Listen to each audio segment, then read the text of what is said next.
Hello, everyone. Welcome to Tea with TPS, an informal chat with thought leaders in India and abroad. Today, we have a very prominent guest, Professor T.V. Paul, James MacGill Professor of International Relations in the Department of Political Science at McGill University, Canada.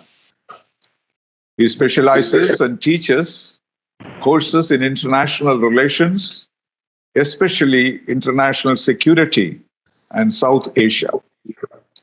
He is the author or editor of 20 books and nearly 75 journal articles or book chapters. In September 2018, Professor Paul was elected a Fellow of the Royal Society of Canada. Professor Paul is originally from Kerala, where he likes to visit quite often. And his visits are often more than personal, because he uses that opportunity to enlighten students and others on international relations in a way which they cannot get from anywhere else. But of course, last 2 years, for obvious reasons, he has not been visiting us. But we are very happy about this opportunity to talk to him online. He has been a guest on my Videsha Vicharam program, and he's a fluent speaker in Malayalam also. Professor T.V. Paul, welcome to Tea with TPS. Thank you for having me, and it's always been a pleasure talking to you and meeting you in Trivandrum in particular.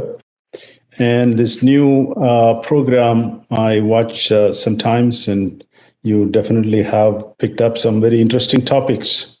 Over time, I wish you all the best for a very successful regular program on television and elsewhere. All right. So we have chosen a topic, Rise of China and Options for India.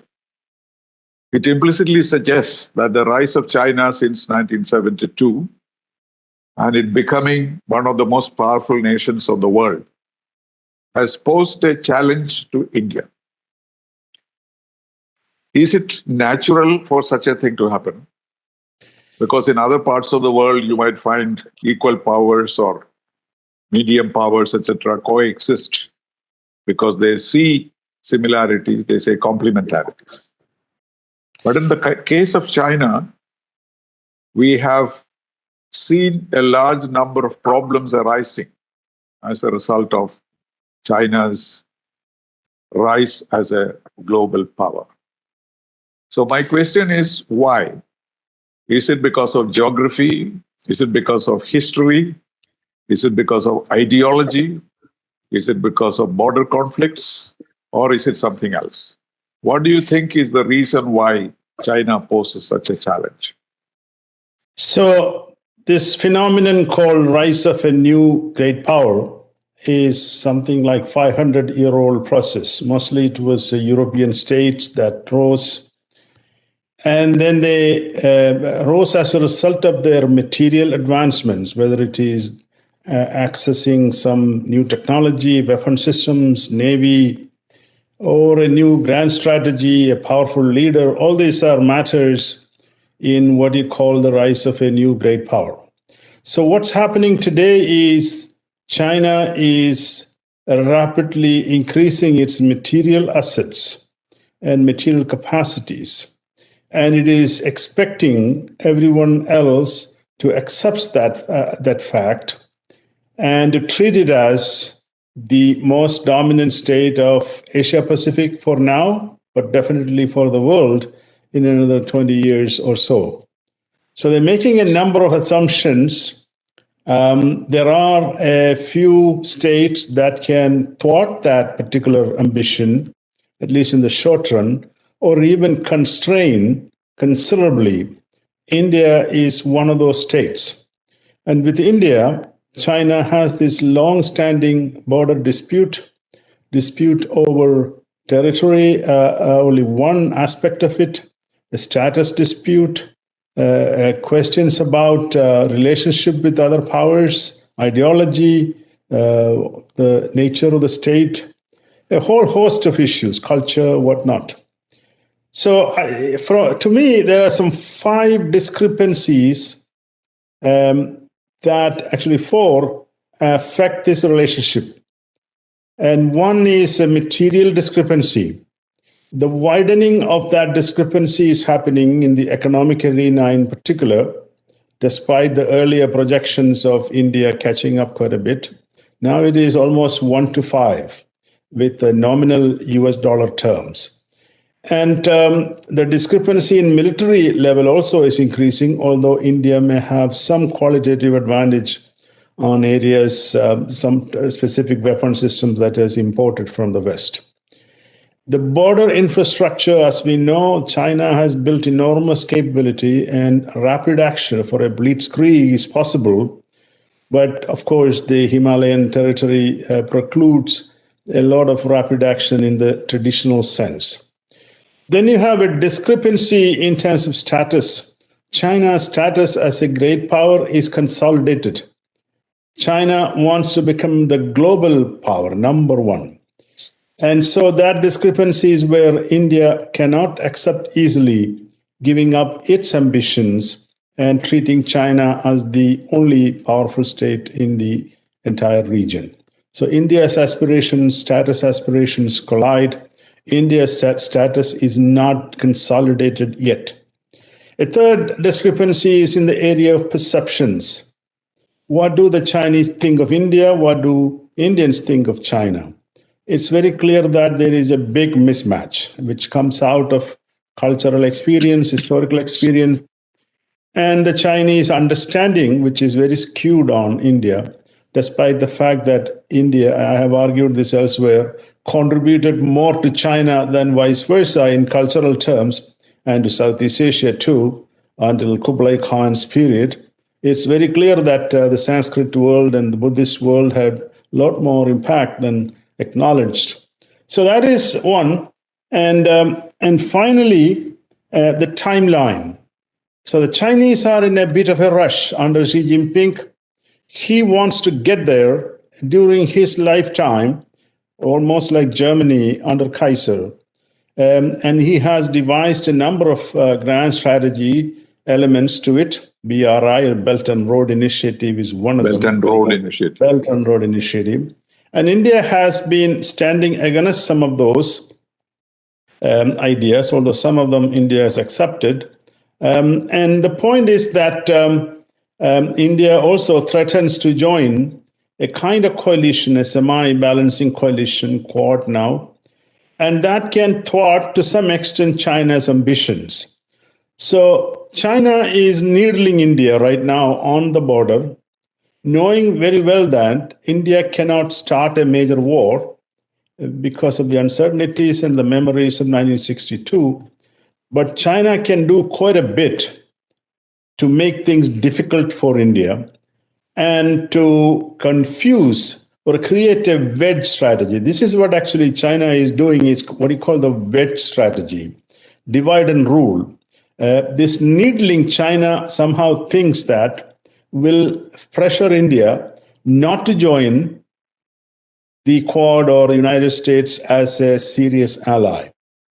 And that's where the question, whether at what point this needling will pressure India to join. Unless the war escalates or the disputed territorial conflicts right now is limited pockets, then India may not be that eager to develop a very hard balancing coalition with the United States. And so China is playing with all kinds of grand strategy, tactics, while India is also doing its own bit. As we know, the infrastructure development has picked up.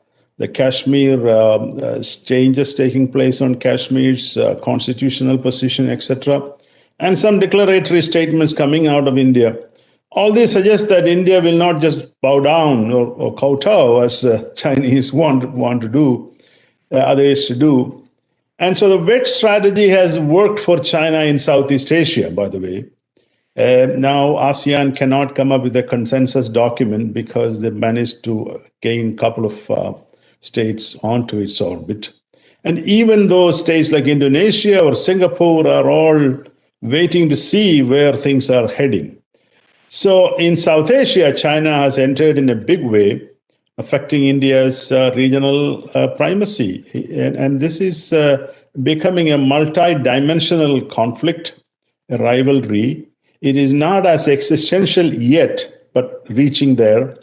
And I have argued elsewhere, existential rivalry will automatically prompt India to form a military alliance, as Indira Gandhi did in the Soviet period. No, but TV, the question of asymmetry you talked about. But look at the situation of China in 1962. They were not in any way better than us. So why did they challenge us at that time and wanted to teach India a lesson? So what is that lesson that they keep talking about? Is it that they want to dominate Asia in a way which India should not? Is that the basic theme of China towards India, whether it is powerful or not powerful? 62, it was not powerful. But still they challenged India. And today, it's a very powerful country, and still they challenge us. So obviously, their objective is to have the predominant position in Asia and the world. Is that it? And they think India will come in its way. Well, by 62, there are some things are happening that is bothering them. One is the Dalai Lama arrival and the Tibetan issue. Mm-hmm. And China, at that point, even later on also, if you visit China, talk to anybody, the number one topic that comes up in conversation, at least my personal experience, well, you keep Dalai Lama there. He's like the Bindranwala of China. And you are keeping it as a strategic something to bargain with. And that is not making the consolidation, integration of the great China state, the empire that they were hoping to create. And so India has some cards, by the way, and played some cards. And 62, yes, materially they were almost similar economically, but they had a military strategy based on Mao's guerrilla warfare, and they had almost won the Korean War, or at least didn't lose it, against the most powerful state of the times. So they are coming out of that experience, by the way, with enormous self-confidence. They can take on anybody. And they had the ability to press hard on the Himalayan border, which India was not prepared, because they had experienced such warfare in Korea as well as even in their own civil war context. So India at that time, Nehru was obviously not looking at a subordinate role, but more than role, the unwillingness to concede to Chinese claims. And so this was teaching India a lesson, keeping it under some level of restraint. But it did not really help the relationship in any way, as we know that memory is lost. And this humiliation that they talk about, the Western countries imposed on them, now they imposed that on India. India's sense of feeling toward China is very much driven by that failure, because the sense of injustice, grievance is not going to go away unless India can win another war, which is not that easy either. So there are a number of these elements that made war at that time possible. But today, the dynamics is a different. Status is still there. India has also grown, not proportionately, but definitely in a reasonably good pace. The danger, though, is that they are perceiving India as someone with limited capabilities, but with an ambition that they need to somehow restrain. And India is still challenging their territorial integrity, or as they perceive it, with the Tibet policy, with the Kashmir policy, and the fact that now they have an ally, that's Pakistan. So you have this two-front situation. But I think the number one reason is India's improving relations with the United States and Japan. Well, that is the question, because they have not been very rigid about ideology in that sense, because they virtually abandoned communism. Somebody said communism failed in China, but communists have won, or things like that. So there is a pragmatic approach to that. In building up that relationship with the United States, no ideology was a barrier. So they opened out the country completely and adopted a new economic policy, Deng Xiaoping onwards. And in the last 100 years of Communist Party's development, its policies have changed dramatically, but always in the interests of what they consider China's important positions in the world. So that means that pragmatic attitude, could they have not brought it on to India too? Right. And the pragmatism was very evident in Deng Xiaoping and his at least two successors. Right. But I think Xi Jinping is as I mentioned, is in a hurry. He's very much a realpolitik-oriented leader. He has his whole life. He has removed any restrictions on his term of office. Right. So he has acquired all the powers he needs. And he realizes he has a 10, 20-year window, as the Kaiser, by the way, perceived the same way. At the time, of course, war was a lot more prevalent, and the temptation was to strike. But Xi Jinping is constrained by a number of factors, nuclear weapons for one thing, and the fact that the United States still has a dominant navy in the Pacific Ocean. It's not going to be easy to win a war. So he is adopting these asymmetrical Sun Tzu type strategies quite cleverly. And you have a question when we were discussing this, why during this pandemic he's engaging in this strategy. There's a lot of historical lessons the Chinese have learned about strategy and grand strategy. Sun Tzu comes out very powerfully, probably more than Kautilya in the Indian thinking. So Sun Tzu is one of the... You do not envisage a situation where either India can adjust itself to the Chinese position or China can adjust itself to us so that we can have a fruitful relationship. Because there are some people who write now saying that what India needs to do is to learn to live with China rather than oppose it. But from what you say, there are inherent problems in that kind of an approach. So what they want is number one position. And if we are willing to accept a number two position in Asia, then alone we can survive. If we look at other friends from elsewhere, like the Quad or the United States or even earlier Russia, and those things will not appeal to them. And what they want is simply a domination of Asia over India. And that is the reason, isn't that the reason why they are not able to make any compromises? Like all the decisions which were taken, the agreements which were signed, the peace and tranquility on the border, everything they have abandoned today. The whole architecture has been demolished. So what kind of relationship will come? Well, this is a bargaining strategy in my mind. A hard bargain when you have a military position, a stalemate, where they are trying to break that stalemate.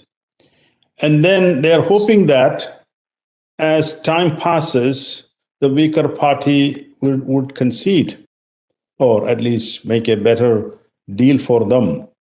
And I think their timeline, that is one thing, is such that if India doesn't catch up on many of this hard power as well as other issue areas, they somehow assume that this dominance will be automatic, but it will be punctuated with a number of crises, number of challenges. So they want, right now, what they are trying to do is to consolidate their borders. They have settled some 14 problems, areas, territorial disputes. They haven't solved the India border. They haven't solved Taiwan. They have already reacquired Hong Kong. So Taiwan is challenging, but they can get there, they think. And so this border with India is something I think they are hoping that a bargaining position will improve and India will come to the table. As actually the most recent statement by the foreign minister gives that impression. Let's discuss a deal or some kind of an arrangement. And that is one explanation. The other is they are signaling a number of messages to India that we are determined to be the primary power, and you should not play any kind of games with the United States or other powers that want to thwart that. So it is kind of asking India to underbalance, to restrain itself. But in that process, the Indian attitude is becoming more strident as far as we see. But by the way, that is not very automatic either. If China's discrepancy right now, it's 1 to 5. If it becomes 1 to 10, dominant state will dominate as the United States dominates the American continents because of the sheer size of its capacity, and that no state can then do anything displeasuring America beyond a point. Then otherwise you suffer the consequences.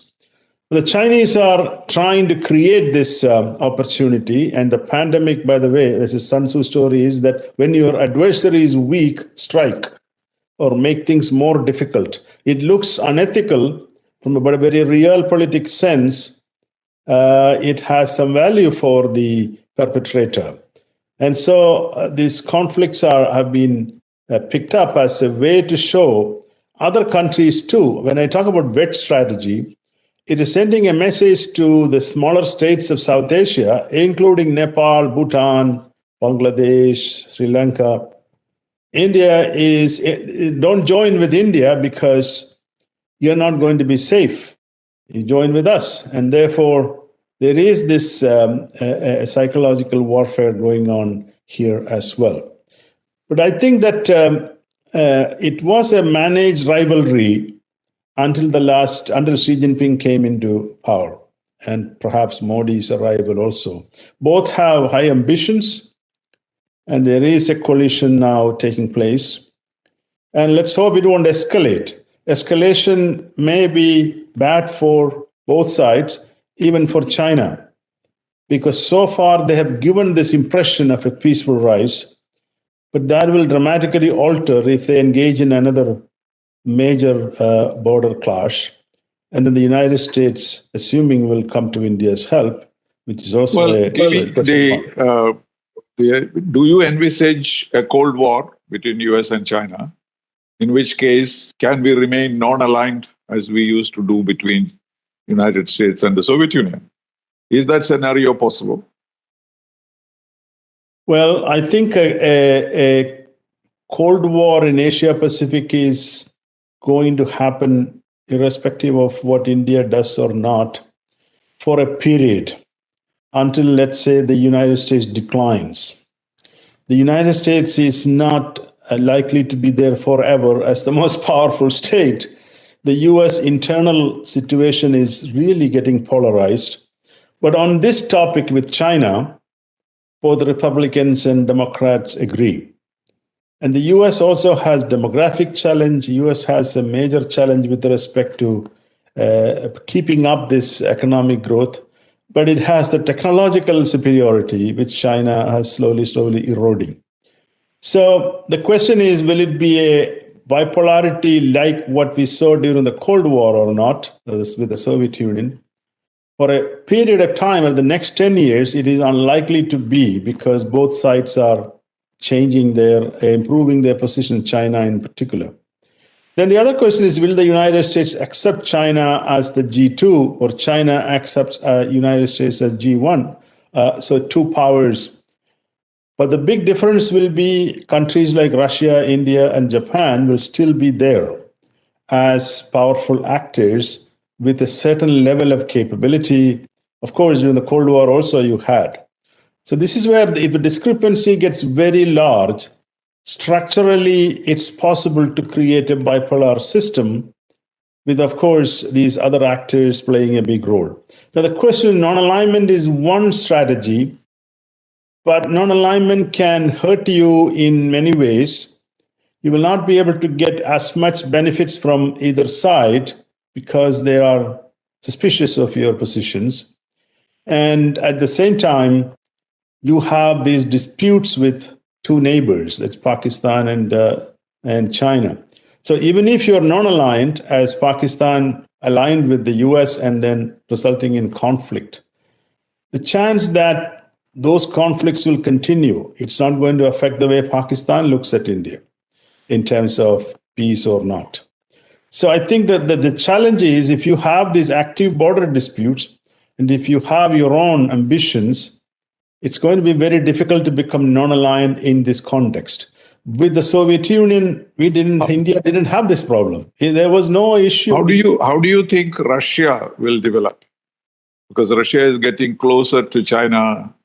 Russia is a little bit upset with us that we are getting too close to the United States. And therefore, if there is a Cold War between US and China, where will Russia go? At the moment, they are showing indication towards China. So Right. will it be a three-way Cold War, or will it be possible for us to develop our own idea of a multipolar world, with India having its own pole, as it were, though we do not know who our participants will be?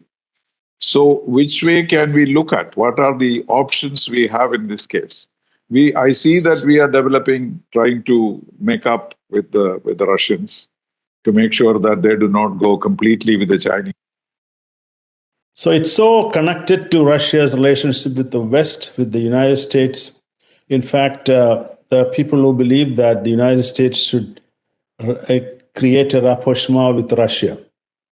The United States and the Western countries are partially responsible for this mess by expanding NATO and not giving Russia a sense of status, sense of importance at the end of the Cold War. They thought Moscow lost, therefore they should accept their secondary position. But they have assets, they have good diplomatic skills, as you know, you were there. They are I very served in good the Soviet Union, yes. They are very good in strategizing, technology, military technology especially. They have a good educated workforce.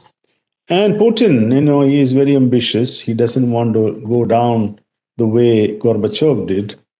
And look at the way he has come back to power. We had lost it. Come back to power up to a point. But by the way, there are people in Moscow where I visited a couple of years ago and talked to them. They are not all that comfortable with China's rise, the way Xi Jinping is going. But they say they don't have another choice. There is no other economic opportunity because the West has put sanctions on them. And the West is unwilling to give them a status importance. The sense of historical sense is all affected. So here, it is not an assured thing that Russia would join wholeheartedly with China and form a military alliance. They haven't done that yet. So it's very important that such a military alliance, as happened in the Cold War, does not exist. For that, India definitely has to engage Moscow with the understanding that this is a multi-alignment strategy. At the same time, looking at what China is doing to India, US is very critical up to a point. But I think the ball is in the US's court. My reading is that the Biden people are apparently more interested in opening up to Russia now. But the Europeans are still holding out with their human rights and other issues. I think it is not. Coming to the situation in Afghanistan today, do you think the Chinese will try to step in where Soviet Union and the United States failed to bring about any peace in Afghanistan? So do you think they will try? Because Taliban is already asking China to help them out. And do you think China will step in and get into this highly explosive situation and operate behind Pakistan? Pakistan would be the de facto power in Afghanistan, but with China's backing. So will that improve the Chinese situation better? Will they have a stronger posture in Asia Pacific? If they succeed, of course. But on the other hand, Taliban is a different animal. They are not that keen on, they will make these tactical alignments, but we don't know what they will do with their terrorism business, whether it is even in Xinjiang or in Pakistan and Kashmir and places like that. So China's presence could actually be I see it as potentially positive. China brings in a lot of investment, infrastructure development, and also developing their mines, etc. The Taliban will have to mellow down some of that violence.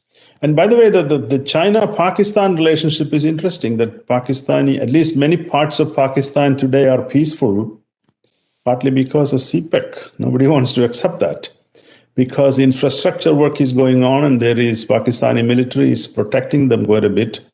Balochistan, even Balochistan is much more peaceful, although there is violence there.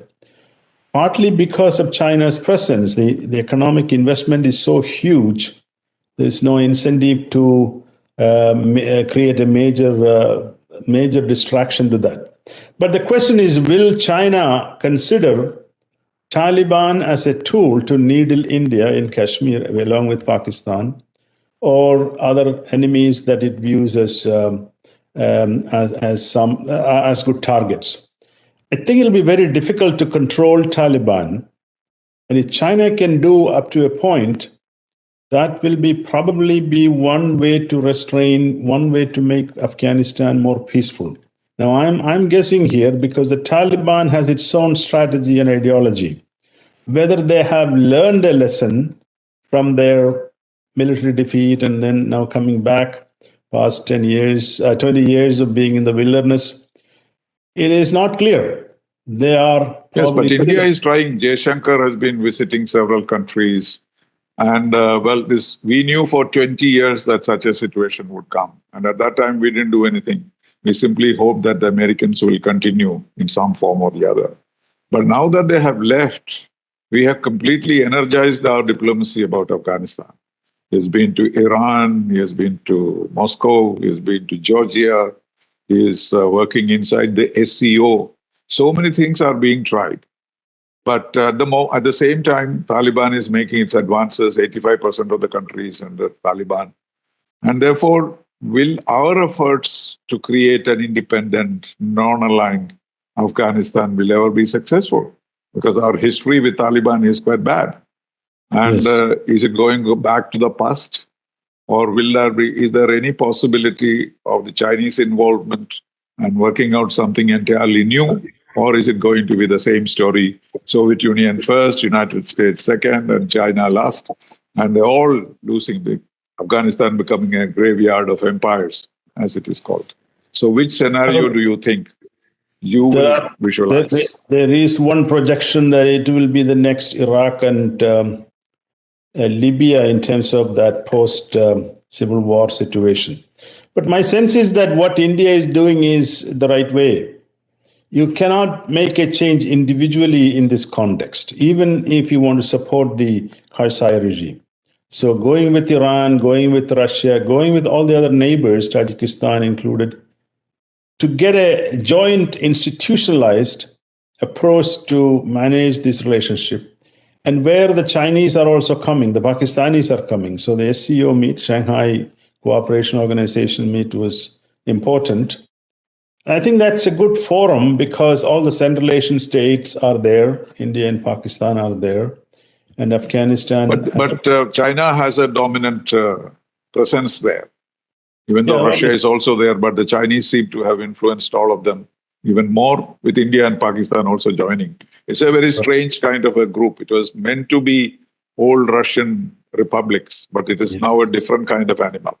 And therefore, China has kind of taken over the leadership of SCO from Russia, or Russia does not have the same kind of importance there. That's also to be recognized, right? So I think if you look at the BRI, China has an interest in stabilizing this region, not necessarily border with India, because India is not part of BRI. The BRI, even the traditional Silk Road went through Afghanistan and Central Asia toward Europe. And there is a great desire on the part of the Chinese to get that part of the peace settled. I don't see them becoming a source of violence the way the Western countries have been. So, unfortunately, they may be the only hope in terms of pacifying the Taliban up to a point. If they make a deal with them with respect to investment, and return, Taliban offers security. Taliban cannot say we will secure one part and the rest of Afghanistan will be in conflict.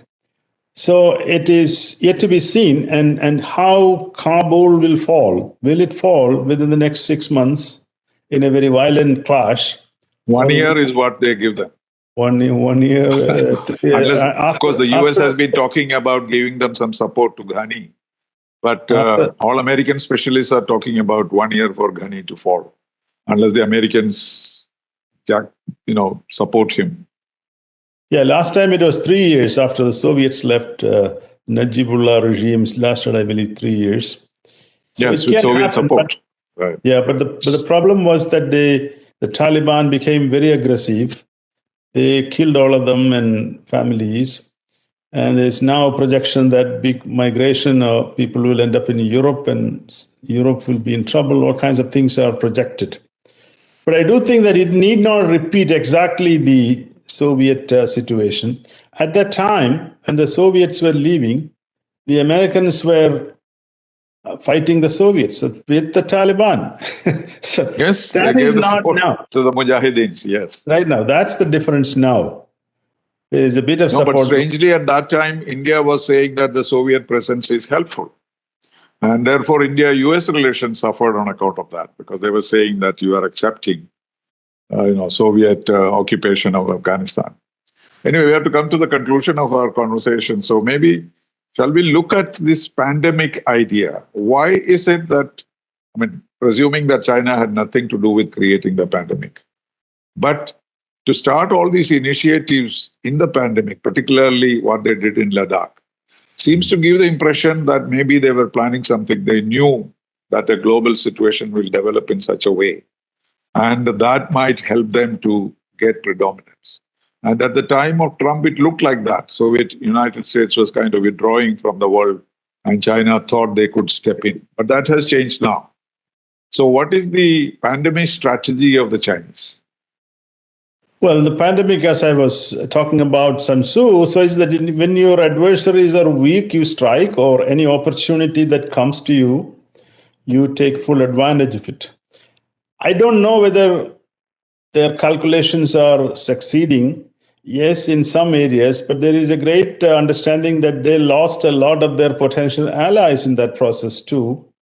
Look at Indonesia today, or Brazil, all these countries that are suffering are unlikely to be embracing China easily. They lost a lot of soft power through their wolf warrior diplomacy. They are not. A Pew has this survey suggesting they are lowered in global standing today in terms of popularity and likeness, etc. But on the other hand, they have materially gained. India's number one trading partner is China, back again. US's number one trading partner is China, back again. So materially, because they carry certain technologies, they have the machine parts, they have the medical supplies, cheap and massive production. All that is helping them in keeping this economic dominance. Military dominance they are creating up to a point. But I think we should not assume that this will be a smooth sail. This pandemic is very different. This virus, projections are going to continue in different manifestations, affecting poorer countries in particular, where they want to create their next global dominance. So it's a game that they are playing up to a point, but it may not succeed the way they want. But materially, yes, they have gained quite a bit. Other countries are engaging them economically. But on a perceptual level, status level, it's not a light country as much as it used to be.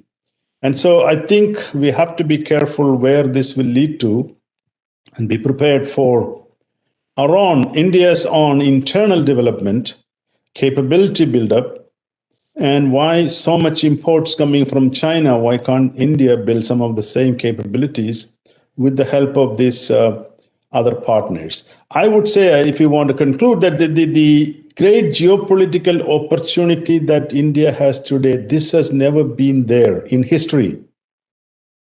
all the major powers except China are in reasonable support of India. So what is missing here is Indian people and Indian bureaucracy, Indian political elite, realizing that what they are up against, it's not fighting within India with respect to political parties and elections, etc. If they don't build up their economy, their infrastructure, their capacity, their human capacity, their skill sets, this dominance of China will happen. At the time, it happened in the past, by the way, because of the lack of behavior, lack of improvements by the Indian elite of the times, that others will dominate, and we can avoid in direct domination, but to remain as an independent, important state, a culture, a civilization. India has to build its internal capacity, make use all the opportunities that it has now. And for that, strategic thinking is necessary, whether it is at the center or actually that thinking has to go down under the central level to states, to districts, to panchayats, to villages. Everywhere people have to think of nation building is important for survival, existence as a unit. All other things are going to be challenged if we are not able to do that. But that is what the Chinese are doing. They are building their strengths, they are building their power, they are building their technology. Yes. And that they have not been ignoring at all. They have been doing that very, very well. And even we tried to impose certain economic sanctions on them, and it did not work. We are seeking their investment back again. Well, thank you very much, TV, for a very enlightening conversation. We covered a whole range of options. But speaking of India's options, we seem to be still wondering what options we have, because it all depends on how the situation develops. But India, of course, is trying to make its own presence felt in this global situation. We have our problems, but at the same time, we have an optimistic outlook, and we have not given up on any of these issues. And that is probably something that is strong about India. Do you see it the same way from Canada? I think that, someone who is very interested in 3,000-year-old civilization that has managed to survive with a lot of challenges, with a lot of invasions and other dominance, partly because of this inherent strength in Indianness that makes you feel like, yeah, you may have challenges, but you'll rise up. But I think that is viewed by people who look at India as a rising economic power, and that is where a bit of dampening has taken place even before the pandemic. So if India offers the same kind of opportunities and excitement about its economic opportunities, I think potentially it can bring back whatever it lost in the past decade or so, because of the economic decline. And the pandemic obviously has put a lot of constraints on it. But the average people in the reading, when you read the media, etc., the rising power thing is kind of missing now with respect to India. And that has to come back. And also, there are questions about India's democracy too. Yes. But that, India's of course, in many ways prejudiced approach to partly because the Western countries are liberal states, and liberal, as you know, they were dominated by liberal ideas, secular ideas. So India was one of these partners they are hoping would be a democratic partner. And there is a lot of intellectual writings now today going on the democratic backslide, press freedom, etc. And that's where India is now joining with Hungary and Turkey and all that.